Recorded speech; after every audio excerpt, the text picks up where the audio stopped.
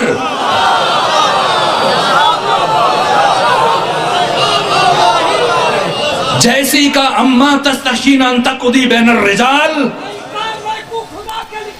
یا اللہ سمجھو خدا خدا ہے، قدیم کا محشر قیوم ہے، نہ ابتدائی نہ انتہا ہے۔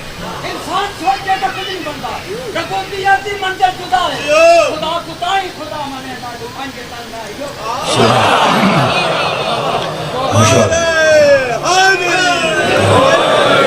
عزت الہیہ کا مظہر، غیرت الہیہ کا مظہر، جمال خدا کا مظہر، مشیت خدا کا مظہر، رضا الہیہ کا مظہر، قدرت خدا کا مظہر حسن مجتبیٰ۔ جیسی فرمائے اما تستحشین ان تقضی بین الرجال، شر نہیں آتی، عورت ہو کے مردوں کے مجمع میں آ گئی، جس لمحے کہا اسی لمحے جنس بدل گئی۔ اب کیا کہوں، میدان سے بھاگی، جیسے ہی دربار سے نکلی، ایک مرتبہ امام نے فرمایا ناد الامام و نقبہا، امام نے پشت سے آواز دی سزا پوری سنو، تو عورت بنی ہے تو وہ کیا کرے جو گھر میں بیٹھی ہے؟ کیا اب ایک گھر میں دو عورتیں زندگی گزاریں گی؟ جا قد سارت عیالو کے رجلن، وہ عورت جا جس کی اب تک تو شوہر بنا رہا وہ اب مرد بن چکی ہے، جاؤ بیوی کی حیثیت سے زندگی گزارو۔ اب وہ تو چلا گیا یا چلی گئی، لیکن پچھلے والوں کو جو بیٹھے تھے دربار میں ایک مرتبہ سام سوکھ گیا، پریشان ہے، کیا کریں، سناٹا ہے، اب کسی میں جرأت نہیں ہے کوئی ایک لفظ بھی زبان سے ادا کرے، یہاں تک کہ جب کافی وقت گزر گیا، اب امیر شام کی جان میں جان آئی تو کہا کہ آپ نے اچھا نہیں کیا، میرے شہر میں، میرے ملک میں، میری حکومت میں، میرے درباریوں کے سامنے آپ نے مجھے شرمندہ کر دیا، رسوا کر دیا، میرے گھر میں آ کر۔ امام نے ایک مرتبہ فرمایا اے لکڑی کے تخت پر بیٹھ کر فخر فروشی کرنے والے سن، حسن مجتبیٰ کون ہے؟ اے لکڑی کے تخت پہ بیٹھ کے لوگوں کے جسموں پر حکومت کرنے والے سن، ان العرش سریری، عرش پروردگار تخت ہے حسن مجتبیٰ کا، والاحمد ضمیری، اور میرے ضمیر کا نام محمد مصطفیٰ ہے، وعلی امیری، اور میرے امیر کا نام علی ابن ابی طالب ہے، والحسین وزیری، اور میرے وزیر کا نام حسین ابن علی ہے، والجبریل فقیری، اور میرے دربان کے دروازے کے فقیر کا نام جبرائیل ہے۔ اور پھر ایسا جملہ کہا، کیا جملہ، سر سیری، کیا عجیب لفظ ہے، سر مرد کے لیے ہوتا ہے، جاؤ راستہ لو، عورت ہو پھر سر نہیں کہتے، سیری کہتے ہیں۔ اب کیا جملہ کہا، جس کے بعد پھر جتنی بچی کھچی صلاحیت تھی وہ بھی ختم ہو گئی، جس کے بعد پھر کسی کو جرأت نہ ہوئی کہ کوئی کچھ بولے۔ فرمایا ان العرش سریری واحمد ضمیری وعلی امیری والحسین وزیری والجبریل فقیری، اگر تم انسان بنتے ہو ان شئت اقل لک سیری، انسان بنتے ہو یا تمہیں بھی کہوں سیری؟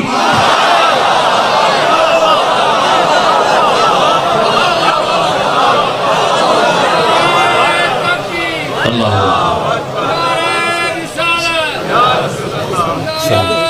سلامت، اب ان کی محبت ہے، اللہم صلی اللہ علیہ۔ بس میرے عزیزوں، اس سے زیادہ زحمت نہیں دوں گا۔ اب یا اللہ، تو خوب، اگر ہو گیا ہوتا تو شاید اچھا ہی ہو گیا ہوتا، لیکن بس اب ختم کریں۔ اب امیر شام میں اتنی جرأت نہیں کہ ایک لفظ بھی کہے، لیکن کبھی کبھی پتیلی سالن سے زیادہ گرم ہو جاتی ہے، دیچ کی سالن سے زیادہ گرم ہو جاتی ہے۔ امیر شام تو خاموش ہوا، لیکن مروان بن حکم بول پڑا اور کہا امیر شام، میں آپ کے ضعف کی داد دیتا ہوں، آپ کی ہمت اور حوصلے کی اور آپ کی برداشت کی داد دیتا ہوں کہ حسن مجتبیٰ کی اتنی بڑی گستاخی کے باوجود آپ خاموش ہیں۔ اگر آپ کی جگہ میں ہوتا تو میں حسن مجتبی کا سر اس کے تن سے جدا کر دیتا. جیسی امام حسن مجتبی نے یہ جملہ سنا اب رخ موڑا مروان بن حکم کی طرف اور کیا عجیب جملہ کہا. کیا فرمایا؟ فرمایا اے رسول اللہ کے بیٹے کو قتل کی دھمکی دینے والے، تو نے رات اسے قتل کیوں نہ کیا جو تمہارے حرم کے ساتھ تمہارے حجرے میں موجود تھا؟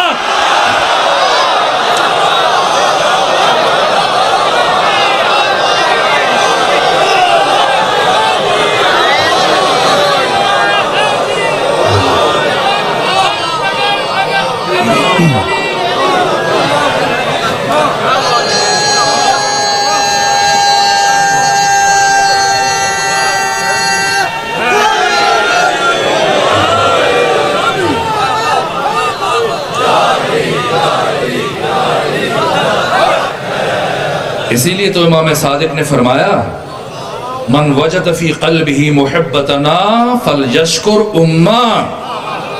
جو شخص اپنے سینے میں ہم محمد و آل محمد کی محبت کو محسوس کرے اسے چاہیے کہ اپنی پاک تینت ماں کا شکریہ ادا کرے. ابو بصیر نے کہا اگر ماں مر جائے تو کیا کرے؟ فرمایا اس کی قبر پہ چلا جائے، جا کے فاتحہ پڑھے اور کہے ماں میں تمہارا ممنون احسان ہوں کہ تو نے میرے باپ کی امانت میں خیانت نہیں کی. اسی لیے تو پیغمبر نے فرمایا تھا جنگ خیبر کی فتح کے بعد پیغمبر صحابہ کرام سے فرماتے تھے کہ اپنے بچوں کو لے جا کر وہاں کھڑے ہو جایا کرو جس گلی سے علی گزر رہے ہیں، اور جب علی سامنے آئے تو اپنے بچے سے پوچھا کرو اتحب ھذا الفتى اتحب ھذا الفتى، کیا تجھے اس جوان سے محبت ہے؟ اگر بچہ کہے ہاں ہے تو ٹھیک ہے، اور اگر کہے نہیں تو گھر جا کر اس کی ماں کو طلاق دے دو.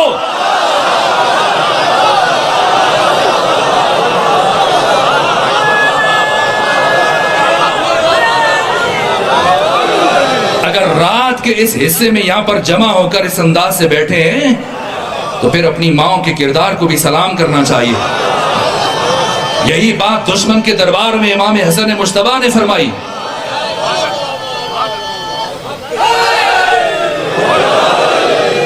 مروان بن حکم نے جیسے یہ گستاخی کی کیا جواب دیا، اور اس کے بعد جو جملہ کہا بس ختم کر رہا ہوں، آخری جملہ عرض کروں.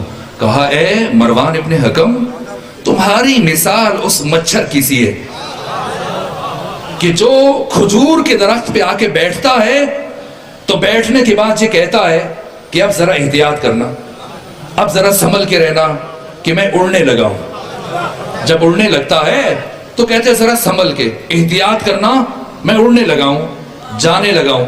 تو کھجور کا درخت اس مچھر کو جواب دیتا ہے کہ مجھے تمہارے بیٹھنے کا ہی کب پتہ چلا تھا کہ تمہارے جانے سے مجھے کچھ فرق پڑ جائے گا. اے امیر شام فرزند رسول کے سامنے تمہاری حیثیت ہی کیا ہے کہ تو حسن مجتبی کے ساتھ گفتگو کر سکے، کلام کر سکے؟ بس یہی باتیں تھی میرے عزیزو. اس طرح سے دشمن کے گھر میں جا کر جب اس کو بے نقاب کر رہے ہیں، رسوا کر رہے ہیں، اب امیر شام کے پاس اور کوئی راستہ نہیں بچا اور رسول اللہ کے اس فرزند کے راستے سے ہٹائے. بہت وقت گزر گیا، اس لیے چند جملے عرض کروں گا. روم سے زہر منگوایا. کیسا زہر ہے؟ اگر اس زہر کا کچھ حصہ ایک بڑے تالاب میں گرا دیا جائے تو اتنی شدت تھی اس زہر میں کہ ساری مچھلیاں چند لمحوں میں تڑپ تڑپ کے مر جائیں. اگر کسی جانور کے پاؤں کے ساتھ صرف باندھ دیا جائے، کھلایا نہ جائے تو وہ بھی چند لمحوں کے بعد تڑپ تڑپ کے مر جائے. یہ زہر بھیجا گیا تو کس کے ذریعے؟ اشعث بن قیس کندی کے ذریعے اسے پہنچایا گیا کہ تم اپنی بیٹی جعدہ بنت اشعث تک پہنچاؤ اور کسی طرح سے حسن مجتبی کے کھانے میں شامل کر دیں. دن بھر حالت روزہ میں تھے. کیسا عجیب افطار ہے. جعدہ نے کھجور میں بھی زہر ڈال دیا، انگور میں بھی زہر ڈال دیا، شربت میں بھی زہر ڈال دیا، تاکہ فرزند رسول جو بھی اٹھا کے کھائیں حضرت کی رحلت ہو جائے. ایک مرتبہ حضرت نے انگور کا دانہ لیا، پھر شربت کا ایک گھونٹ لیا، اتنا شدید زہر تھا، جیسے یہ ہونٹ سے حلق سے اترا، ایک مرتبہ حضرت کی زبان پہ یہ کلمات جاری ہوئے، انا للہ و انا الیہ راجعون۔ اٹھے جودہ کے گھر سے، کہاں جا رہے ہیں؟ ام فروہ کے حجرے کی طرف جا رہے ہیں۔ پہنچے، جب ام فروہ نے دیکھا کیا عالم ہے، اب ماما اتر کے گلے میں آ چکا ہے، ہونٹوں پہ خون کے نشان ہے، چہرے کا رنگ زرد ہے، جسم لڑکھڑا رہا ہے۔ ایک مرتبہ ام فروہ آگے بڑھی، امام حسن مجتبیٰ کو لے جا کے بستر پہ بٹھایا۔ ایک مرتبہ حسن مجتبیٰ فرماتے ہیں، اے ام فروہ جائیے قاسم کو بھیجیے، جا کر میرے بھائیوں کو اور میری بہنوں کو باخبر کر دیں کہ اب حسن مجتبیٰ کے پاس وقت بہت کم ہے۔ ایک مرتبہ قاسم کو چند سال عمر ہے، جو عمر سکینہ کی کربلا میں ہے وہی عمر قاسم کی مدینے میں ہے۔ 3-3.5 سال سے میں بس 2 جملے عرض کروں گا، سکت نہیں ہے کہ تفصیلی مسائل عرض کر سکوں۔ جناب قاسم نے اپنی ماں ام فروہ سے پوچھا، جا کے چچا سے کیا کہوں، جا کے پھوپھیوں سے کیا کہوں؟ ایک مرتبہ ام فروہ نے قاسم کا گریبان چاک کیا، زمین سے مٹی اٹھائی، قاسم کے بالوں میں ڈالی، کب چلے جاؤ، کچھ بتانے کی ضرورت نہیں ہے۔ زینب، ام کلثوم اور حسین اور باقی بھائی جب دیکھیں گے خود ہی سمجھ جائیں گے کیا قیامت آئی ہے۔ ایک مرتبہ جیسی حسین، باقی بھائی بہنیں سب تشریف لائے، حسن مجتبیٰ کی نگاہ پڑی ثانیہ زہرا پر، وہ اگالدان، وہ تشت جس کے اندر جگر کے ٹکڑے کٹ کٹ کے گرے تھے کچھ دیر پہلے۔ فرمایا ام فروہ ذرا اسے چھپا دو، مخفی کر دو، میری بہن زینب کی نگاہ پڑے گی، میری بہن سے برداشت نہیں ہو پائے گا۔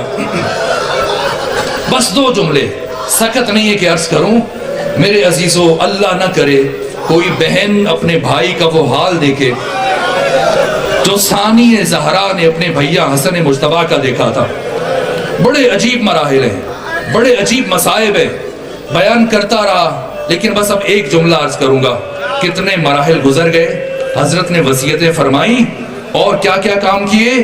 بہن زینب کو بلایا، کچھ وصیتیں کی، ساتھ ایک عجیب کام کیا، ثانیہ زہرا کی کلائیوں کے بوسے لیے۔ ایک مرتبہ بی بی نے پوچھا، بھیا حسن کیوں میری کلائیوں کے بوسے لے رہے ہیں؟ کہ بہن زینب دیکھ رہا ہوں انہی بازیوں میں رسم پہنائے جائیں گے۔ پھر اپنے بھیا حسین کو بلایا، گلے سے لگایا، بہت روئے، یہاں تک کہ حسین بھی بہت روئے۔ فرمایا بھیا حسین آپ نہ روئیے، باقی سب روئے لیکن آپ نہ روئیے۔ کہ بھیا حسن میں کیوں نہ روؤں؟ کہ لا یومک یومک یا ابا عبداللہ، جو دن آپ جس دن شہید ہوں گے اس کی مثل آج کا دن نہیں ہو سکتا۔ آج میرے ساتھ سب موجود ہیں لیکن جب آپ کو شہید کیا جائے گا آپ کے پاس ان میں سے کوئی نہیں ہوگا۔ بس میرے عزیزو، اس کے بعد فرمایا بھیا حسین قاسم کو کچھ دیر کے لیے میرے سینے پر لٹا دیا جائے۔ اس کیفیت میں قاسم کے ساتھ کیا لکھتے رہے، کیا بیان کیا، سب چھوڑ رہا ہوں، آخری جملہ عرض کر رہا ہوں۔ یہاں تک کہ وہ مرحلہ آیا کہ روح امام حسن مجتبیٰ قفس انصری سے پرواز کر گئی۔